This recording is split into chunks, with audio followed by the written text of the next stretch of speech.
Oh dear. Okay, so the Six of Pentacles, Nine of Pentacles, it's not really bad. It means, I feel like that means that there's been a lot of reciprocation, a lot of, feeling good about your situation due to a lot of, good transactions back and forth, balancing your situations. So you guys are feeling pretty solid in regards to yourselves financially, and now I feel like the finances have taken a load, not taking a load off, taking the pressure off, and you're actually able to have a little more fun. Like, you guys are feeling that little kick, that spice, you know what I mean? You guys have gotten some sort of inspiration here with the Page of Wands. Some of you guys may have even gotten a business opportunity, and I don't really see the Page of Pentacles as like a business opportunity, but like a project coming up, or somebody like proposing a project to you, or an idea or project of your own is coming up. Like, new ideas are sprouting all over the place because you're in a good space. Like, the Nine of Pentacles is like a hell of a good space. Not getting any bad vibes with this. But we have the moon here. Not bad vibe either, but it's like, whoa. Seriously in a position where you don't necessarily know the outcome of it. But you also, like this, there's great ideas and all this wonderful stuff.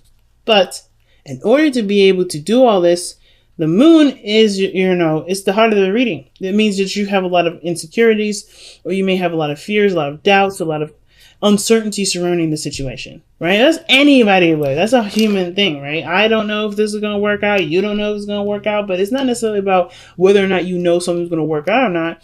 It's about whether or not you have the diligence in the continuing, passion to do it, right?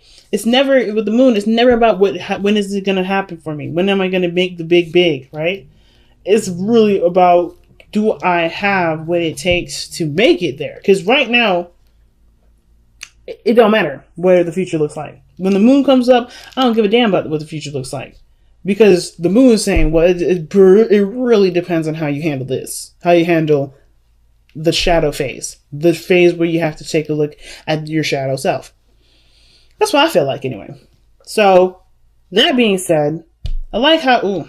Okay, I was thinking I'm looking at the camera's angle, so it's confusing me. So in the past, you had the Ace of Swords. I like this because I was looking at this. I was thinking, like, if this was the one that was in the past, I'd be like, oh my god. So you had, you were structured, felt, solid. You had some structure in the past. You had a routine, and then you're good and happy with whatever this was. I was getting confused, but this is cool too.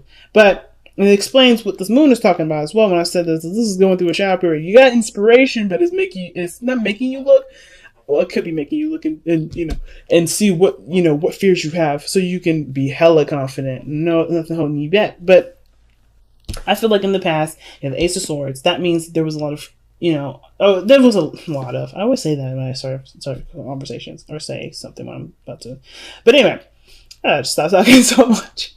The Ace of Swords in the past to me is a clarity of a situation, a clarity of a thought, right? A perspective that you've gained, and you're about to, kind of see or stretch out what this belief or this perspective is, right? Getting a better understanding of what this idea is. Because the Ace of Swords is all about new ideas. With the Page of Wands, that's like a small project or a small, hint of passion or a spark of inspiration that can go towards this. I feel like you had that huge hit of, that idea inspired you to do something, got your fire going, and therefore you have a new northern star, right? The darkness is also showing you where your northern star is, right? Where you're going to shine, or where you want to shine, right? This is your hope. So I don't really see the moon as something bad. It's like, yeah, it may be illuminating all your other shadow selves, right? All the humanly insecurities as anybody else has. But it also showing you what is going, what makes you happy, what's exciting to you, what you want to have. Because that idea is now I feel like it not necessarily reset something. I feel like I always see the star as like the reset button. The tower, the reset button. But this is like really going for the reset, right? Really going with a new perspective, with a new idea, and gunning for your focus. And I feel like The moon illuminates the stars. Without the night, we won't see where it goes. We won't see a star. I mean, the only star we would see in the sky would be the sun. And your star is your potential for great happiness. This is you putting effort into what you want and what you want to manifest, right? The star is all about, it's all about manifestation in regards to, putting the effort in, giving of yourself, and, seeing what you're going towards. Where is your inspiration? It's right here. You know what you're inspired to do. That does bring up a lot of insecurities because, of course, you want this, right? You want to be happy. You want to go ahead and strive for your dream.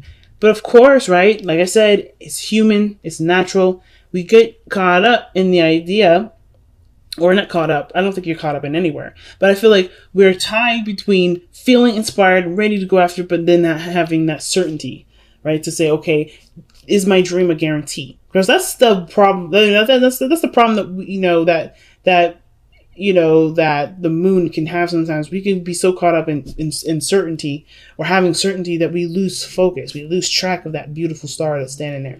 So even though this is a shadow period, the shadow period is showing what you want. It's illuminating your inspiration. It's illuminating what your path is. And of course, like I say all the time, the path is not predetermined. It's not given. I don't think anybody gives you your purpose. You find that purpose. You are the one that looks up in the sky and you see that star and you're inspired by it and you're the one that goes towards it because it's something that you want to do, and therefore that is your purpose. So I feel like, yes, you overcoming, you looking at the darkness brings out the light as well and helps you to go towards the resolution of the things that make you feel like, makes you feel like you're blocked from the star. Now, the star isn't saying that you're blocked at all, but the Three of Swords is. Okay? I'm not saying your future. And I think that the Three of Swords coming up like this, saying that, hey, you have gone through a lot of stuff. You've gone through a lot of things, and it's understandable to have that moon energy. It's understandable to have this moon energy to see what this Three of Swords is, what your insecurities are, right? You don't need anything around you to actually happen to bring up your insecurities, right? For instance, a little kid laying in bed, chilling, about to go to sleep, turns off the lights, gives the kids good night from their parents, closes the door.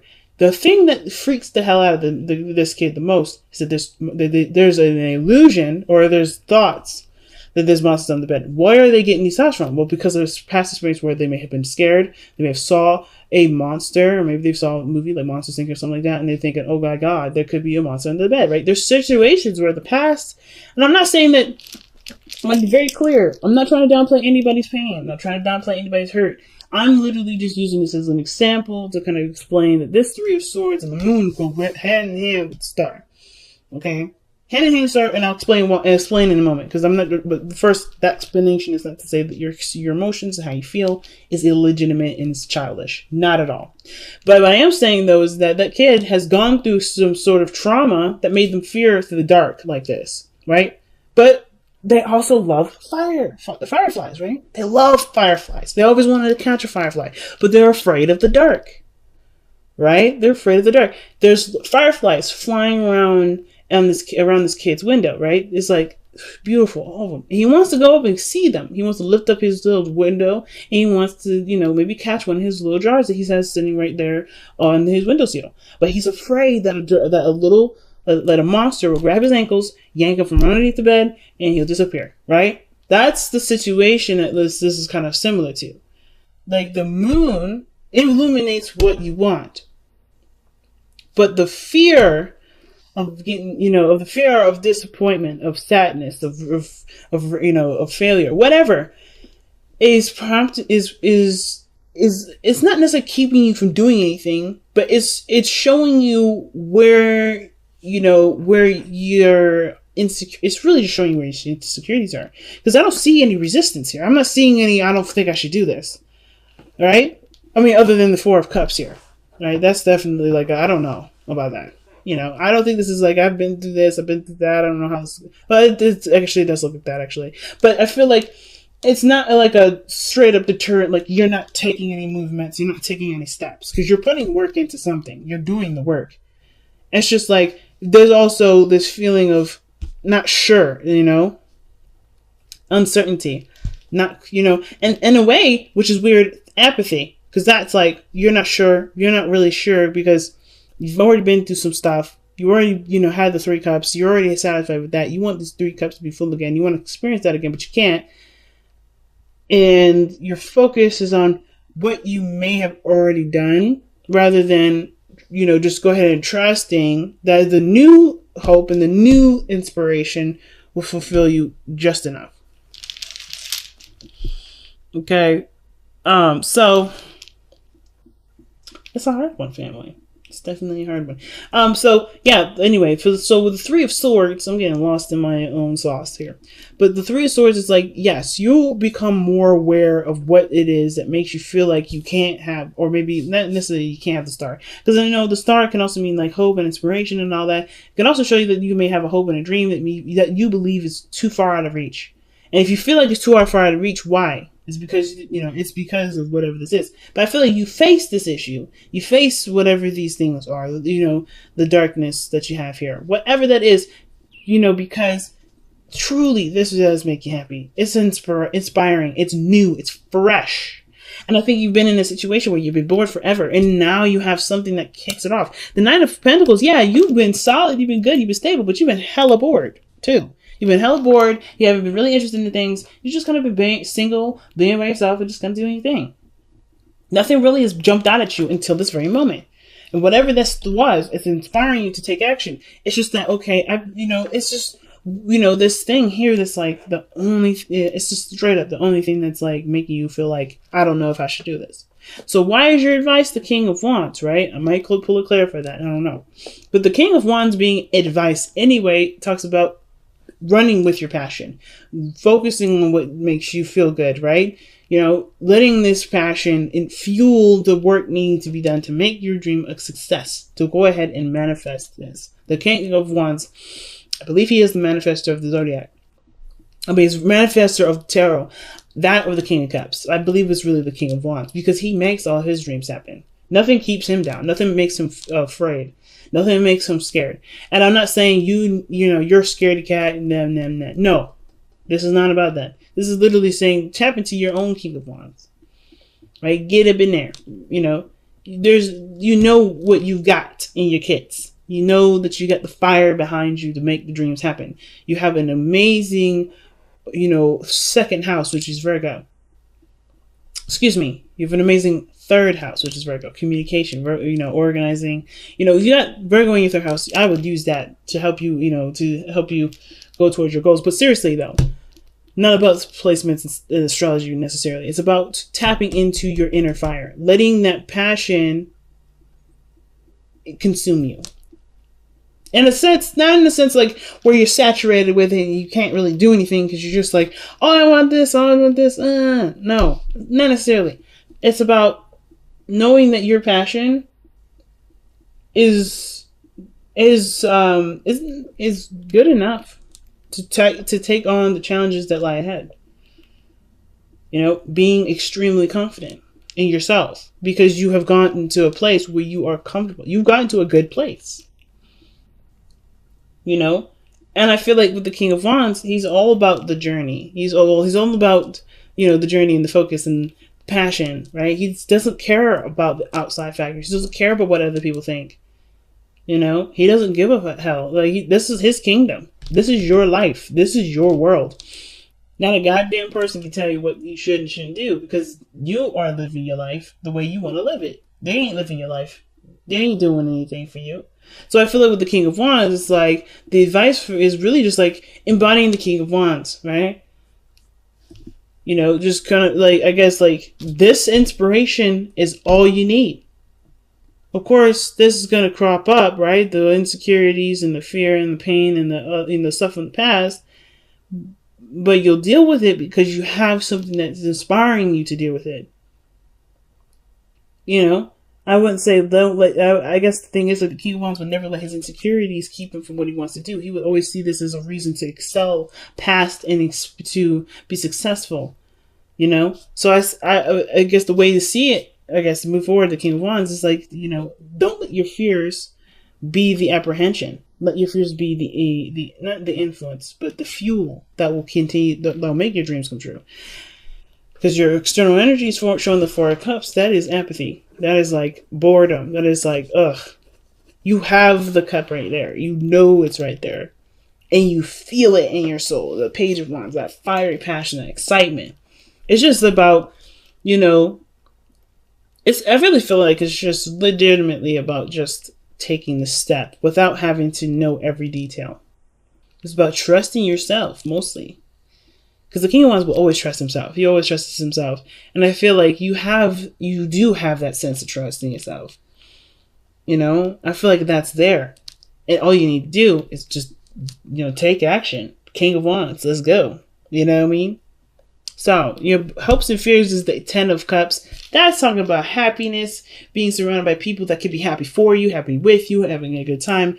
But also dream fulfillment, right? Well, the Nine of Cups is really dream fulfillment. But this is also, like I feel like the Ten of Cups, is living the dream and enjoying the dream with people.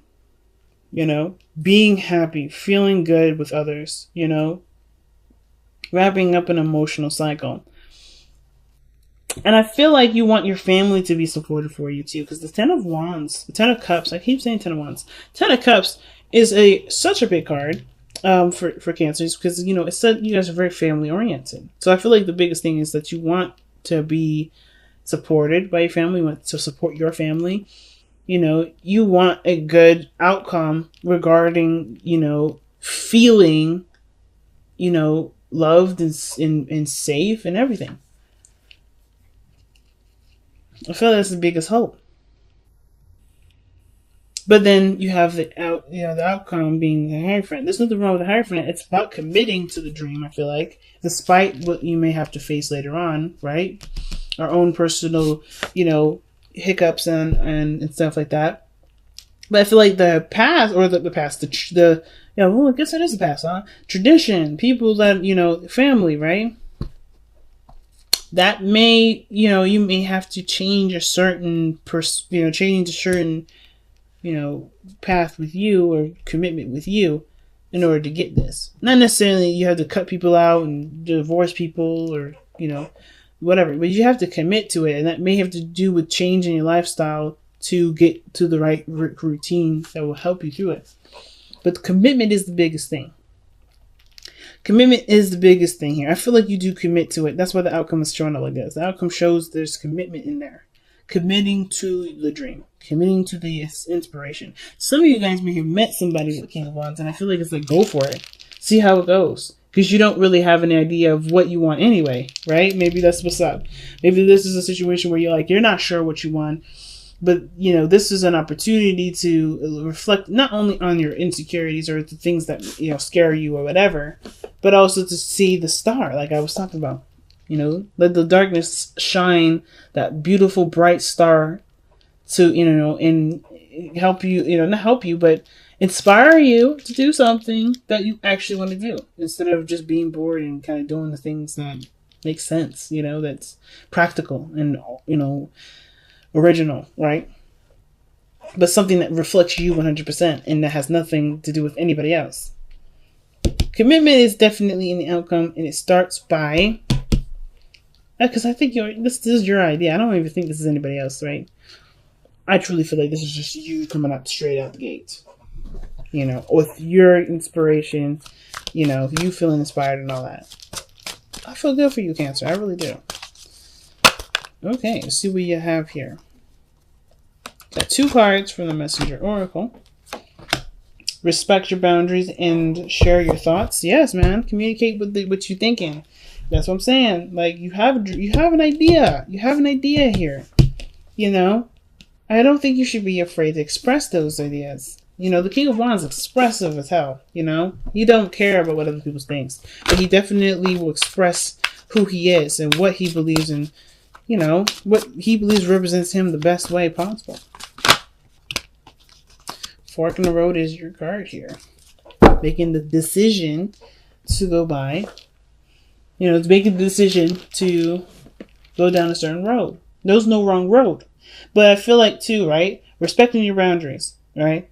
I feel like the thing is that you have the Knight of Pentacles, which talks about a gilded cage, right? It's about feeling good in the self, knowing that you got everything under control, and then you're solid. But I feel like with the Nine of Pentacles here and respecting your boundaries, the problem is that is not that you don't have boundaries. Some of you guys may not have boundaries, and it's maybe that's what it's talking about. You know, the situation with the insecurities may have to do with how you let people treat you and how you let yourself treat yourself when you're doing something that you want to do, right? Could be that. But for some of you guys, it could also indicate here that your boundaries are really, really tight, that your boundaries are real tight. And that even though, you know, respecting your boundaries is good and all, but perhaps there also needs to be a respecting of your freedom boundary, a very creative boundary. If your boundaries are overlapping other areas of your personality, should those boundaries be there in the first place? Just a thought. But then you have shared thoughts, like I said, expressing your thoughts. If you have an idea, you know, if you're inspired by it and you're so influenced to take action right now, like it feels like you're taking action now anyway. I said that in the beginning. I feel like you're already taking action. You know, I don't think you guys are apprehended or anything. I feel like maybe you just kind of feel like you're stuck in a situation because you're not sure if this is the right path to go on. I think you're already on that path, but you don't know if you feel like you're all right, you're going on the right path. Some of you guys are not doing anything at all. Some of you guys legitimately aren't. But I feel like some of you guys are doing it. But you just feel stuck. Like you don't know if this is the right path, or you don't know how to move forward. Talking about it with somebody, sharing your thoughts, communicating with people, I feel like, or just, sharing your creative ideas will help you to, finalize the dream, express, your dream to yourself. Understand what your goals are. Understand what your inspiration is. Understand what you're trying to, express.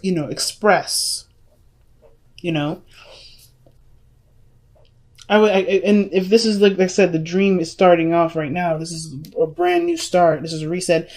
I feel like this is like, well, share your thoughts. Perhaps what the King of Wands is saying, go ahead and express it. I think you already have everything done.